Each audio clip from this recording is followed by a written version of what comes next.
മഹാബലിയെ ചവിട്ടിത്താഴ്ത്തിയ പാതാളത്തിലേക്കുള്ള വഴി അറിയാമോ? വിചിത്ര ജീവികളും പാതാളം എന്ന നരക സമസ്യയും എല്ലാം ഉത്തരം കിട്ടാത്ത ചോദ്യമാണ്. അത് കണ്ടെത്താനായി മനുഷ്യൻ ശ്രമിച്ചപ്പോഴെല്ലാം മുമ്പിൽ പരാജയം മാത്രമായിരുന്നു. എന്നാൽ ഭൂമിയുടെ ഉള്ളറകളിലേക്ക് ഒരു പ്രകൃതി നിർമ്മിത കുറുക്കുവഴിയുണ്ട്.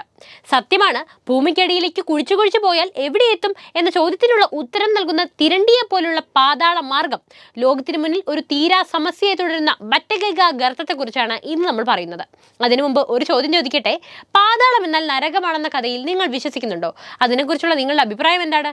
എന്തായാലും കമന്റ് ചെയ്യൂ. നേരെ വീഡിയോയിലേക്ക് പോകാം. അധോലോകത്തിലേക്കുള്ള കവാടം എന്നറിയപ്പെടുന്ന ലോകത്തിലെ കൂറ്റൻ ഗർത്തങ്ങളിൽ ഒന്നാണ് ഓരോ വർഷവും 35 ദശലക്ഷം ക്യൂബിക് അടി വളരുന്നത്. സെർബിയയിലെ പെർമാഫ്രോസ്റ്റിൽ സ്ഥിതി ചെയ്യുന്ന ഈ വലിയ ഗർത്തം നിലം ഉരുകുന്നത് മൂലം വീണ്ടും വികസിക്കുകയാണെന്നാണ് പഠനങ്ങൾ പ്രകാരം സൂചിപ്പിക്കുന്നത്. കിഴക്കൻ സൈബീരിയൻ ടൈഗയിൽ 100 മീറ്റർ വരെ ആഴത്തിലും 1 കിലോമീറ്റർ നീളത്തിലുമുള്ള ഒരു തിരണ്ടിയുടെ രൂപത്തിലാണ് ഈ ഗർത്തമുള്ളത്.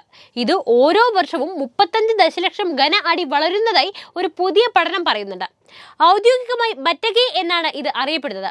1991 ഉപഗ്രഹ ചിത്രങ്ങളിലൂടെ ആദ്യമായി കണ്ടെത്തിയ ഉരുണ്ട പാറക്കെട്ടാണ് ഗർത്തം അല്ലെങ്കിൽ മെഗാസ്ലംബ.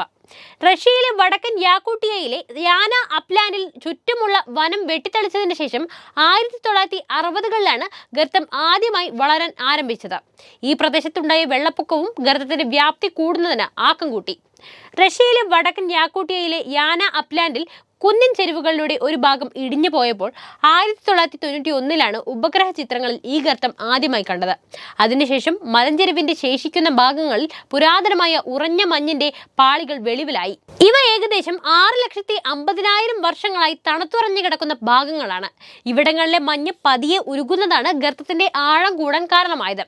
മലഞ്ചെരുവിലെ ശേഷിക്കുന്ന ഭാഗങ്ങളിൽ പെർമാഫ്രോസ്റ്റിന്റെ പാളികൾ തുറന്നുകാട്ടി. സൈബീരിയയിലെ ഏറ്റവും പഴക്കമേറിയ പെർമാഫ്രോസ്റ്റ് എന്നും ലോകത്തിലെ ഏറ്റവും പഴക്കമുള്ള രണ്ടാമത്തേതെന്നും ഇത് അറിയപ്പെടുന്നുണ്ട്. പെർമാഫ്രോസ്റ്റ് ഉരുകൽ കാരണം ബറ്റഗൈ മെഗാസ്ലംബിന്റെ മലഞ്ചെരിവ് പ്രതിവർഷം 40 അടി, അതായത് 12 മീറ്റർ എന്ന നിരക്കിൽ പിൻവാങ്ങുന്നതായി പുതിയ ഗവേഷണങ്ങൾ സൂചിപ്പിക്കുന്നുണ്ട്. മലയോരത്തെ ഇടിഞ്ഞ ഭാഗവും അതിവേഗം ഉരുകി മുങ്ങിക്കൊണ്ടിരിക്കുകയാണ്. 2014 ഇതിന്റെ വീതി 2600 അടിയായിരുന്നു. 10 വർഷത്തിനുള്ളിൽ ഇത് 600 അടി വർദ്ധിക്കുകയാണ് ചെയ്തത്. അത് വളരുകയാണെന്ന് ഗവേഷകർക്ക് നേരത്തെ തന്നെ അറിയാമായിരുന്നു. എന്നാൽ ഗർത്തത്തിന്റെ അളവ് അവർ കണക്കാക്കുന്നത് ഇതാദ്യമായിട്ടാണ്. സാറ്റലൈറ്റ് ചിത്രങ്ങൾ, ഫീൽഡ് അളവുകൾ, ബറ്റഗൈയിൽ നിന്നുള്ള സാമ്പിളുകളുടെ ലബോറട്ടറി പരിശോധനയിൽ നിന്നുള്ള ഡാറ്റ എന്നിവ പരിശോധിച്ചാണ് അവർ അങ്ങനെ ചെയ്തത്. ഗിസയിലെ 14ലധികം വലിയ പിരമിഡുകൾക്ക് തുല്യമായ ഐസ് ഇവിടെ ഉരുകിയതായി അവർ കണക്കാക്കുന്നുണ്ട്. അപ്പോൾ ഈ ഗർത്തം ഇപ്പോഴും സജീവമായി വളരുകയാണ്. എന്നാൽ അതിന് എത്രത്തോളം വികസിക്കാനാകും എന്നതിന് ഒരു പരിധിയുണ്ട്. ഏതാനും അടി കനത്തിൽ മാത്രമേ ഗർത്തത്തിനുള്ളിൽ മഞ്ഞുകട്ടകൾ ഇനി അവശേഷിക്കുന്നുള്ളൂ. ബറ്റഗൈഗ ഗർത്തത്തിലെ ഐസ് ഉരുകിയതോടെ 2 ലക്ഷം മുതൽ 6 ലക്ഷം വർഷം മുമ്പ് ഭൂമിയിൽ ഉണ്ടായിരുന്ന പൂമ്പൊടിയും കാളമാമോത്ത്, കുതിര തുടങ്ങിയ മൃഗങ്ങളുടെ ശവശരീരങ്ങളും ഉൾപ്പെടെയുള്ള ഫോസിലുകളും അന്നത്തെ കാലാവസ്ഥാ വിവരങ്ങളിലേക്കുള്ള ഉൾക്കാഴ്ചയും ചരിത്ര ഗവേഷകർക്ക് ലഭിച്ചിട്ടുണ്ട്. 2023 ഇവിടെ നിന്നും ലഭിച്ച ഒരു ഡ്രോൺ ഫൂട്ടേജ് ഗർത്തത്തിന്റെ കൂടുതൽ വിശദാംശങ്ങളും വെളിപ്പെടുത്തുകയാണ് ചെയ്തത്. ലോകമാകെയുള്ള കാലാവസ്ഥാ വ്യതിയാനത്തിന്റെ അപകടകരമായ സൂചനയാണ് ബറ്റഗൈഗ ഗർത്തത്തിന്റെ താപീയ വികാസം നൽകുന്നത് എന്ന് പഠനം നടത്തിയ യാകുത്സ്കയിലെ മെൽനിക്കോവ് പെർമാഫ്രോസ്റ്റ് ഇൻസ്റ്റിറ്റ്യൂട്ടിലെ പ്രധാന ഗവേഷകയായ നികിത തനേനാവ് റോയിട്ടേഴ്സിന് നൽകിയ അഭിമുഖത്തിൽ മുന്നറിയിപ്പ് നൽകുന്നുണ്ട്.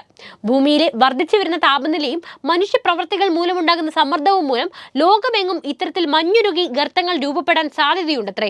ചില പ്രദേശങ്ങളിൽ ഏകദേശം 100 മീറ്ററിൽ താഴെ ആഴമുള്ള മണ്ണിൽ ഓർഗാനിക് കാർബൺ നിക്ഷേപങ്ങൾ അടങ്ങിയിരിക്കുന്നു. ഹിമപാളികൾ ഉരുകുമ്പോൾ ഇവ അന്തരീക്ഷത്തിലേക്ക് പുറന്തള്ളപ്പെടുകയും ഗ്രഹത്തിന്റെ താപനില വീണ്ടും കൂട്ടുകയും ചെയ്യും.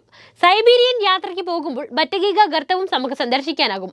പല ടൂർ കമ്പനികളും ഇതിനു മുകളിലൂടെ ഹെലികോപ്റ്റർ ടൂർ സംഘടിപ്പിക്കുന്നുണ്ട്. സമീപ പ്രദേശങ്ങളിൽ ട്രെക്കിംഗ് പോലുള്ള വിനോദങ്ങൾക്കും സൗകര്യമുണ്ട്. അപ്പോൾ വീഡിയോ ഇഷ്ടപ്പെട്ടാൽ ലൈക്ക് ചെയ്യാനും ഷെയർ ചെയ്യാനും ശ്രദ്ധിക്കുമല്ലോ.